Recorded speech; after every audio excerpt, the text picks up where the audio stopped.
Bukod sa kilalang surfing destination ng Siargao, may isa pang dahilan kung bakit ito'y dinarayo ng mga turista. Para mag-island hopping. Para marating ang mga isla, pwedeng sumakay hindi lang ng bangka, kundi ng bangka! That's right, bangka! Kung nasisikipan sa ordinaryong bangka, dito raw sa bangkang ito, pwede kang magtatakbo, maglakad at humilata.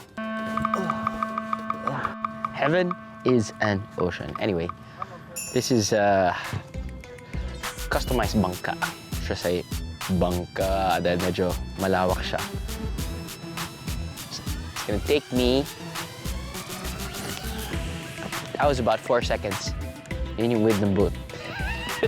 Hindi naman daw sa pagmamayabang, no? Pero ito raw ang pinakamalaking bangka sa isla ng Siargao, ang Galatea.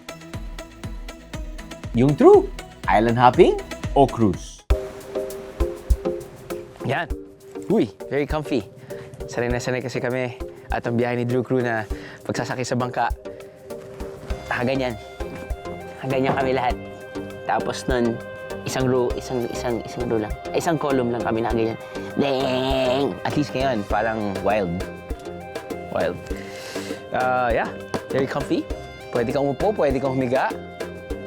But hey, pwede kang humiga sa gitna.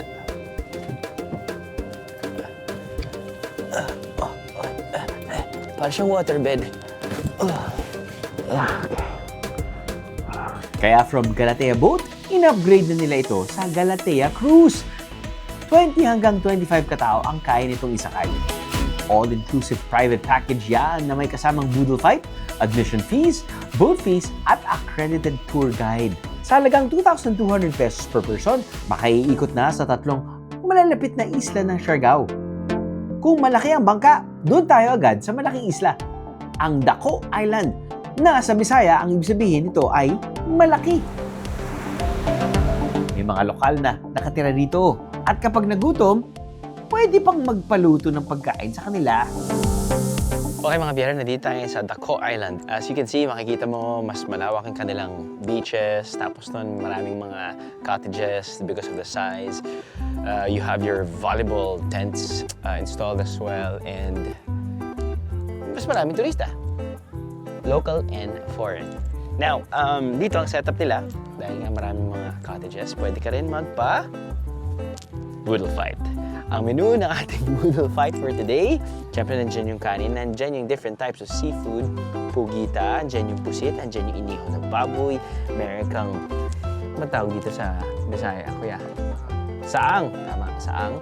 Meron kang parang insaladang talong na ginataan yata. Saan tayo mag-uumpisa? Grabe, sobrang gutom ko. Hindi ko alam saan ako mag-uumpisa. Buti na lang kasama ko yung mga kasama ko dahil sila ay gutom din. Parang mga aso na hindi pinakain ng 2 linggo. Ay, nauna doon.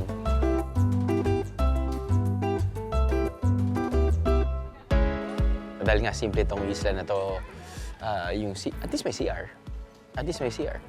Lalaki, babae, bawal dyan maligo, nakasulat. Pero dito, may tubig poso, so pwede ka dyan maghugas sa kamay, pwede ka dyan maligo. Kung sa Daco Island, may mga lokal na nakatira sa isla. Sa susunod naman ng isla, tamang peace and quiet lang. Yan ang Guyam Island. Sa unang tingin, para raw isang patak ng luha ang hugis ng isla.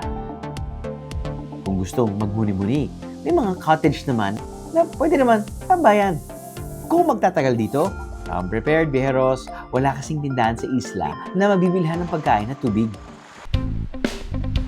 Nice white beige finer sand than most beaches. Kaya siguro isa sa mga beaches na pinupuntahan ng mga turista dito sa Siargao. So isolated area. Siguro isa sa mga reason kung bakit pinupuntahan ito ng mga turista kapag lumilipat sila sa Siargao. Or nagbabaka sila papunta Siargao mula sa Siargao. Ito ay tinatawag nilang Guyam Island. Girls, good afternoon. Kayo po ba'y turista din? Yes. Tiga saan kayo? Cebu. Tiga Cebu? Yeah. Oh, wow. First time dito sa Siargao? It's my second time. First time? Oh, bakit yung napili ang Siargao? Because yung tatlong island. Yeah. Pero, Especially yung surf. especially in surf. Yeah. Nagsisurf ba kayo sa Cebu din? Kasi yung waves dito lang sa Siargao. Last stop, isang isla na nagmimistulang sandbar na dahil sa sobrang liit, ang Naked Island. Maganda raw itong puntahan for swimming and picture taking, lalo na kung masusolo mo ang isla. I am the meeting is a BIA. All you gotta do is just subscribe to the YouTube channel of GMA Public Affairs and you can just watch all the Behind the Drew episodes all day, forever in your life. Let's go! Yeehaw!